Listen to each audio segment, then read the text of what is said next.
श्री शिवाय नमस्तुभयम। दोस्तों, जैसा कि आप सभी लोग जानते हैं कि 2 नवंबर 2025 रविवार को पड़ रही है कार्तिक महीने की देवउठनी एकादशी व्रत, जो बहुत ही खास है।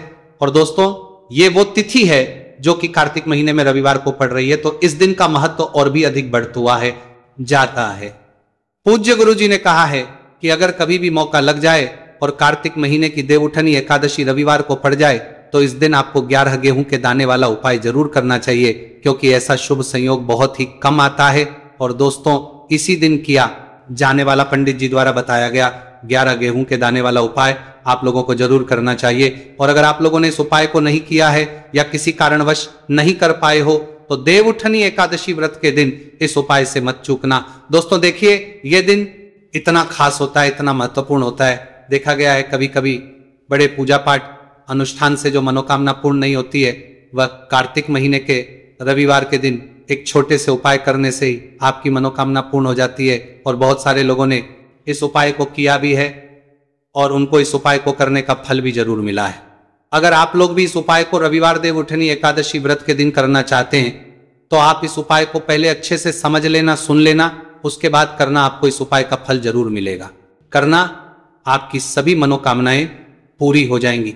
दोस्तों, हम आपको यहां पर बता दें कि ये जो 11 गेहूं के दाने वाला उपाय है, ये उपाय पंडित जी ने अपनी अभी की शिव महापुराण की कथा में ही बताया है। और इस उपाय को करने से आपके घर में चाहे किसी भी प्रकार की दुख और समस्या क्यों ना चल रही हो, आपको उसका कारण भी नहीं पता है कि भाई ये समस्या किस कारण से चल रही है। उसका कुछ भी कारण हो सकता है, जैसे पितृदोष हो सकता है, काल सर्प दोष हो सकता है, या किसी भी तरह का मंगल दोष भी हो सकता है, और भी बहुत के दोष होते हैं, कुछ भी हो सकता है। पर आपको इस उपाय को करने के लिए अपने दोष को पता लगाने की भी जरूरत नहीं है। आपके घर में किस कारण से इतनी दुहक और परेशानी आ रही है, वो भी आपको पता लगाने की जरूरत नहीं है। बस रविवार के दिन इस उपाय को कर लेना, क्योंकि इसी एकमात्र उपाय को करने से आपके पूरे घर परिवार में सुख और शांति हो जाएगी। आपके घर में अच्छे अच्छे काम होने की जरूरत नहीं है। जो कोई वैवाहिक परिवार के दिन पुल लगेंगे, आपकी जो भी मनोकामना होगी वो आपको करना कैसे है, किसको करना है, किस समय करना है और कैसे करना है। देखो, उपाय बिल्कुल आसान है, बस समझने वाली बात है। ध्यान से समझिए, उसके बाद ही आप लोग जो है इस उपाय को जरूर कीजिएगा। लेकिन उससे पहले जो भी मेरे भाई, मेरी प्यारी बहनें आज चैनल पर पहली बार आए हैं या मेरी आवाज आज पहली बार सुन रहे हैं, अगर आप भी महादेव के सच्चे भक्त हैं तो वीडियो को लाइक और चैनल को सब्सक्राइब जरूर कर लें और कमेंट बॉक्स में लिखे हर हर महादेव, जय भोलेनाथ। अब सबसे पहली चीज हम लोग ये समझते हैं कि इस 11 गेहूं के दाने वाले उपाय को इस देवउठनी एकादशी व्रत के दिन किसको करना है। तो देखिए, इस उपाय को घर के सभी सदस्यों को करने की बिल्कुल भी जरूरत नहीं है। घर में से कोई एक मुख्य बड़ा सदस्य ही इस उपाय को करेगा, तो उस घर परिवार के सभी सदस्यों को इस उपाय को करने का फल मिल पर वो बड़ा सदस्य कौन होगा, कौन व्यक्ति इस उपाय को करेगा। तो यहां पर देखिए, हम आपको बता दें, घर की जो बड़ी माताएं बहनें होंगी, घर की बड़ी माताओं बहनों में से कोई भी एक माता बहन इस वाले उपाय को कर सकती है। अपने पूरे घर परिवार के लिए घर में सभी सदस्यों को इस उपाय को करने की जरूरत नहीं है। मात्र घर की जो बड़ी माताएं बहनें हैं, उनमें से कोई भी एक माता बहन इस वाले उपाय को करेगी, उसके घर परिवार के पूरे सदस्यों को इस उपाय का फल मिलेगा। अगर किसी कारणवश माताएं बहनें घर में उपस्थित ना हो या वो इस उपाय को ना कर रही हो, कुछ दिक्कत हो, तो भाई उस जगह पर फिर घर का कोई बड़ा व्यक्ति भी इस उपाय को कर सकता है। माताओं बहनों के कहने का मतलब यह था कि माताएं बहनें घर की लक्ष्मी होती हैं। जब घर की लक्ष्मी कोई उपाय करती है तो निश्चित ही भगवान शिव जी बहुत जल्दी प्रसन्न होते हैं और उपाय का फल मैं बहुत जल्द और बहुत बड़ा करके भी यहां पर देते हैं। तो आप लोग ये बात समझ गए होंगे। अब हम ये बात समझते हैं, इस वाले उपाय को हमें करना किस समय है। इस 11 गेहूं के दाने वाले उपाय को हमें इस रविवार देवउठनी एकादशी व्रत के दिन करना किस समय है। तो देखिए, इस उपाय को करने का जो समय है, शाम का समय है। अब देखिए, यहां पर हम मुख्य रूप से सुबह का समय नहीं बोलेंगे, क्योंकि देखिए, ये जो देवउठनी एकादशी व्रत है और आप सभी लोग जानते हैं, इसका का जो समय होता है ना, इस दिन भगवान शिव और माता पार्वती जी का सबसे प्रिय दिन होता है। तो आप लोग इस गेहूं के दाने वाले उपाय को शाम के समय में कर सकते हो। और देखो अगर सुबह करोगे तो आप 8 बजे से 11 बजे के मध्य इस उपाय को कर सकते हो। और देखो अगर शाम के समय कर रहे हो तो इस दिन जरूर शाम के समय का ध्यान रखना कि रात के 6 बजे से लेकर 7 बजे के बीच में अगर आप इस उपाय को कर सकते हो तो बिल्कुल कर लेना। पूरी कोशिश करना, आपको उपाय का फल जरूर मिलेगा। यह बात आपको समझ आ गई। अब बात करते हैं उपाय की। देखो गुरुजी ने कहा है कि अगर रविवार के दिन देवउठनी एकादशी व्रत पड़ जाए तो इस दिन आपको 11 गेहूं के दाने वाला उपाय तो अवश्य ही करना चाहिए। देखो ये उपाय, यदि आपके जीवन में कर्जा बहुत अधिक है, आपके जीवन में संकट बहुत अधिक रहते हैं, आपके ऊपर बहुत अधिक विपदा आ रही है, बार बार आपको अपने व्यापार में और अपने धन में हानि देखने को मिल रही है, यानी कि आपको प्रत्येक कार्य में हानि हो रही है, तो आपको यह करना चाहिए। देखिए इस उपाय के लिए आपको 11 गेहूं के दाने आपको लेने हैं, ठीक है। 11 दाने लेने के बाद में आपको जरूरत होगी चावल के दानों की। 11 चावल के दाने और 11 गेहूं के दाने, और चावल के दाने खंडित नहीं होने चाहिए। अब आप कहोगे भैया गेहूं कहां से लेने हैं? देखो आपको किसी भी किराना स्टोर पे गेहूं के दाने मिल जाएंगे, जाके ले लेना, ठीक है ना। 11 गेहूं 11 चावल के दाने लेने हैं। साथ ही साथ आपको एक तांबे का लोटा लेना है और उस तांबे के लोटे में आपको जल भरना है।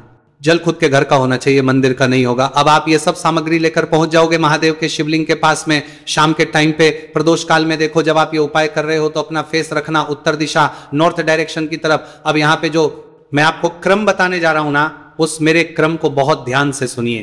महादेव को अगर कोई सबसे प्रिय है ना तो उनकी सबसे छोटी पुत्री जिनका नाम है माता अशोक सुंदरी, जो आपके पास में चावल के रहदाने हैं ना, उन चावल के 11 दानों को माता अशोक सुंदरी के स्थान पर आपको अपना नाम और गोत्र बोलते हुए समर्पित कर देने है ना। चावल के दानों को रखने के बाद में जो आपके पास में तांबे का लोटा है ना, उस तांबे के लोटे को कहीं पे भी हम जल नहीं चढ़ेंगे। सिर्फ और सिर्फ माता पार्वती का जो हस्त कमल आपको दिख रहा है, यहीं पे गोल गोल आपको समर्पित करना है उसी जल को, और कहीं नहीं। ना तो माता अशोक सुंदरी के स्थान पर, न शिवलिंग के ऊपर, सिर्फ आपको यहाँ पे गोल गोल जलाधारी पर आपको उस जल को समर्पित करना है। अब आपके पास में बचे हुए हैं 11 गेहूं के दाने और बचे हैं। उन्हीं 11 गेहूं के दाने को आपको अपनी मनोकामना, अपने विशेष कहते हुए महादेव के शिवलिंग के ऊपर अगर आप देवउठनी एकादशी व्रत के दिन प्रदोष काल में समर्पित कर देते हैं तो आपकी जो भी मनोकामनाएं होंगी, जो भी विश होंगी, महादेव पूरी जरूर करते हैं। अन्न समर्पण करने से, उस खासकर गेहूं को समर्पण करने से हमारी इच्छाएं पूरी होती हैं। और अगर वो दिन देवउठनी एकादशी व्रत का दिन हो तब तो इससे सुंदर संयोग कुछ भी नहीं हो सकता। आपकी इच्छाओं को पूरा करने के लिए बहुत स्पेशल, बहुत प्यारा सा उपाय आप सभी को जरूर करना है। ध्यान में रखिएगा, यह उपाय प्रदोष काल में करना है। देखो गुरुजी ने कहा है भगवान शिव के शिवलिंग पर 33 कोटि देवी देवता का वास होता है। अगर हम शिवलिंग के सामने कुछ भी उपाय करते हैं तो हमारे सभी देवी देवता हमसे खुश हो जाते हैं। यह उपाय आपको अवश्य करना है। देखो सुबह के टाइम नहीं कर सकते, ठीक है। अब बात करते हैं अगले उपाय की। देखिए अब हम जान लेते हैं गुरुजी द्वारा बताए गए दूसरे उपाय के बारे में। इस उपाय के लिए आपको मात्र 2 लौंग लेनी होगी, यानी कि आपको लौंग का जोड़ा लेना है। 2 फूल वाली आपको लौंग लेनी है। लौंग का जोड़ा से भी खंडित नहीं होना चाहिए, इस बात का ध्यान रखें। इसी के साथ में आपको लेना होगा लाल चंदन का पाउडर। देखिए यदि आपके पास लाल चंदन की लकड़ी है तो उसे घिसकर भी आप चंदन के रूप में प्रयोग कर सकते हैं। यदि पाउडर है तो उसका भी आप अपने उपाय के लिए प्रयोग कर सकते हैं। देखिए चंदन जो है वो तेज का प्रतीक माना गया है और साथ ही साथ जीवन के अंधकार को दूर करने का प्रतीक माना गया है। अब इसी के साथ में मात्र एक तांबे के पात्र के अंदर शुद्ध जल लेना होगा अपने घर से। अब दोस्तों ये तीनों सामग्री लेकर के सीधे आपको पहुंच जाना होगा भगवान शिव के मंदिर में। देखिए इसी के साथ में आपको एक गोलबाती का दीपक भी लेना होगा। दीपक आप मिट्टी का भी ले सकते हैं, शुद्ध घाटा मड़कर उसका भी तैयार कर सकते हैं, और दीपक में आपको शुद्ध घी का प्रयोग करना है।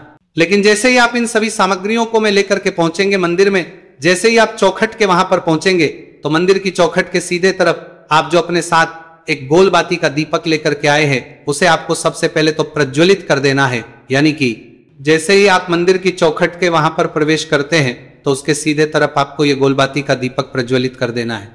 अब देखिए जैसे ही आप ये दीपक प्रज्वलित करेंगे तो आपकी जो भी मनोकामना है उससे आपको बोल देना है। आप इस दीपक को इस प्रकार से करने के बाद इन सभी सामग्रियों को आपको शिवलिंग के पास में लेकर पहुंच जाना है। अब देखिए दोस्तों आपके पास जो एक तांबे के पात्र के अंदर शुद्ध जल है, उसमें से आपको केवल आधा लोटा जल ही भगवान शिवा के शिवलिंग पर अर्पित करना है। आधा लोटा जल आपको उसी पत्र के अंदर बचा लेना है। अब दोस्तों, आपके पास जो 2 लौंग है यानी कि का जोड़ा है, उससे आपको अपना नाम और अपने गोत्र को बोलते हुए आपकी जो भी समस्या चल रही है, आपके जीवन में जो भी परेशानी उत्पन्न हो रही है, उन्हें आपको बोल देना है। और ये जो लौंग का जोड़ा है, इसे आपको भगवान शिव के शिवलिंग पर अर्पित कर देना है।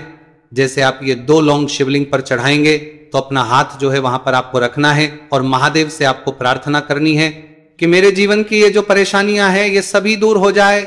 यानी कि आपके जीवन में धन की संबंधित परेशानी चल रही है, कर्ज की समस्या चल रही है, बच्चों का पढ़ाई लिखाई में मन नहीं लग पा रहा है, घर के जो आर्थिक संकट है वह सभी दूर हो, व्यापार आपका ढंग से नहीं चल पा रहा है, घर में रोग की स्थिति बनी हुई है, यानी कि जिस भी प्रकार की आपकी समस्याएं हैं उसे आपको महादेव से बोल देना है और महादेव से इन सभी समस्याओं को दूर करने के लिए आपको प्रार्थना कर लेनी है।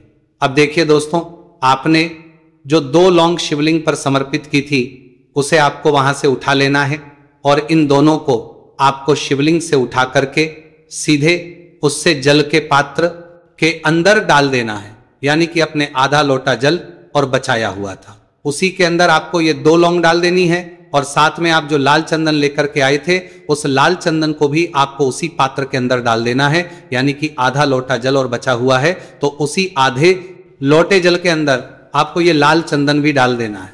अब देखिए, इस आधे लोटे जल में है जिसमें अपने 2 लौंग ली है, लाल चंदन डाला है, उसे सीधे लेकर के आपको पहुंचना है बेलपत्र के वृक्ष के। वहां पर देखिए, बेलपत्र का वृक्ष यदि आपके घर पर है तो वहां पर आपको आ जाना है। आपके घर के आसपास कहीं भी है तो वहां पर आपको पहुंच जाना है और उसके बाद आपका जो मुख है वह उत्तर दिशा की ओर होना चाहिए और उसके बाद आपको अपना नाम और अपनी गोत्र को बोलना है और पुनः अपने जो भी परेशानियां शिवलिंग के पास में बोली थी उन्हें आप वापस से बेलपत्र के वहां पर भी बोल देनी है। और ये जो आधा लोटा जल और है, इससे आपको पूरा बेलपत्र के वृक्ष की जड़ में श्री शिवाय नमस्तुभयम इस मंत्र का जाप करते हुए समर्पित कर देना है। तो बस इतना सा उपाय आपको करना है। जो भी आपकी परेशानी है, समस्या है, उससे महादेव निश्चित ही दूर करेंगे। अब दोस्तों, हम जान लेते हैं तीसरे चमत्कारी और विशेष उपाय के बारे में। देखिए, ये उपाय बहुत ही है क्योंकि इस उपाय से आपके जिम में तेज की वृद्धि होगी, यानी कि जीवन से जितना भी अंधकार ही वो सभी दूर होगा। तो इस उपाय के लिए आपको मात्र एक गुड़ का टुकड़ा लेना है।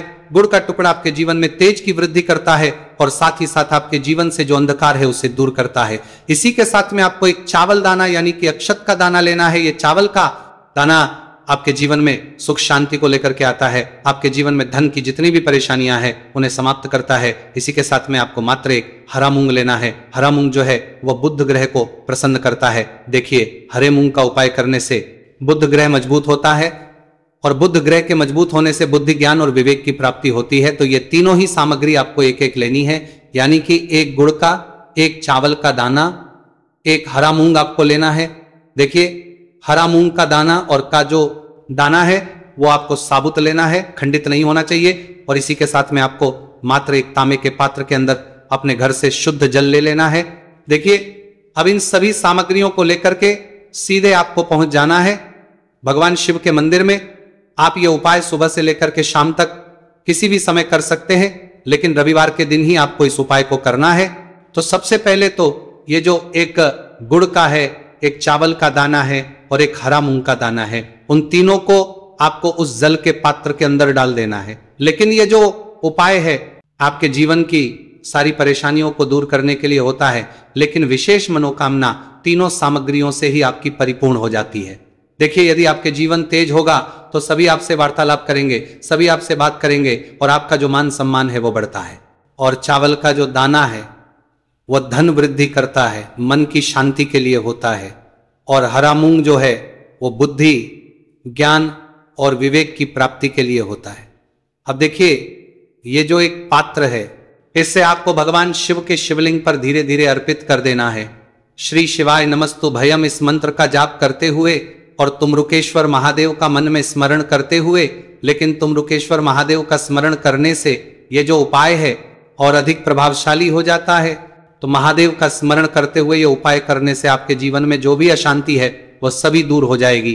तो इस प्रकार से आपको ये सुंदर सा उपाय कर लेना है। इसके बाद बात करते हैं तीसरे उपाय की। देखो ये उपाय बहुत ही अचूक उपाय है जो आपको करना है। देखो इस उपाय के लिए आपको 2 दीपक लेने हैं। देखो दोनों दीपक आपको मिट्टी के दीपक लेने हैं। उसके बाद आपको दोनों दीपक को प्रज्वलित करने के लिए आपको लंबी बाती लेनी है और ये दीपक घी और सरसों के तेल से दीपक प्रज्वलित करने हैं। ये सब लेने के बाद आपको लेना है एक कटोरी में कच्चा दूध थोड़ा सा लेना है। उसके बाद आपको लेना है 1 लोटा जल। देखो गुरुजी ने इस उपाय के लिए बताया है कि ये उपाय आपको प्रदोष काल में करना है। कहते हैं कि बेलपत्र के वृक्ष में प्रदोष काल के समय में महादेव वास करते हैं। उस समय हम कोई भी उपाय करते हैं तो उसका फल हमें अवश्य मिलता है। देखो अब ये सब सामग्री लेकर आपको प्रदोष काल में चले हैं बेलपत्र के वृक्ष के। वहां पर देखो वहां पहुंच जाने के बाद आपको सबसे पहले बेलपत्र की जड़ में सबसे पहले वो दूध जो आप लाए हैं उसे समर्पित करता है और उन्हों के बाद देना है। उसके बाद आपको जो 1 लोटा जल जो आप लाए हैं वो आपको धीरे धीरे बेलपत्र की जड़ में समर्पित कर देना है। उसके बाद आप जो दीपक लाए हो दोनों दीपक को आपको बेलपत्र की जड़ बेलपत्र की तरफ मुंह करके बाती का आपको 1 दीपक घी का और 1 दीपक तेल का प्रज्वलित कर देना है और आपकी जो भी मनोकामनाएं हैं वो महादेव को बोलना है। देखो ने कहा रविवार के दिन पर बेलपत्र की जड़ में दीपक प्रज्वलित कर देता है, महादेव उसकी सभी मनोकामना पूरी कर देते हैं। देखिए दोस्तों आज के इस वीडियो में हमने आपको रविवार के दिन किए जाने वाले 3 बहुत ही सुंदर से उपाय बताए हैं। जो भी आपके लिए उचित है सरल है उसे आप कर सकते हैं। यदि उपाय से जुड़ा किसी भी प्रकार का सवाल है तो कमेंट में पूछ लें। उपाय को करते समय आप किसी भी प्रकार की गलतियां ना करें। अगर आपको हमारी पसंद आए तो हमारे इस चैनल को सब्सक्राइब जरूर करें। हर हर महादेव, ओम नमः शिवाय।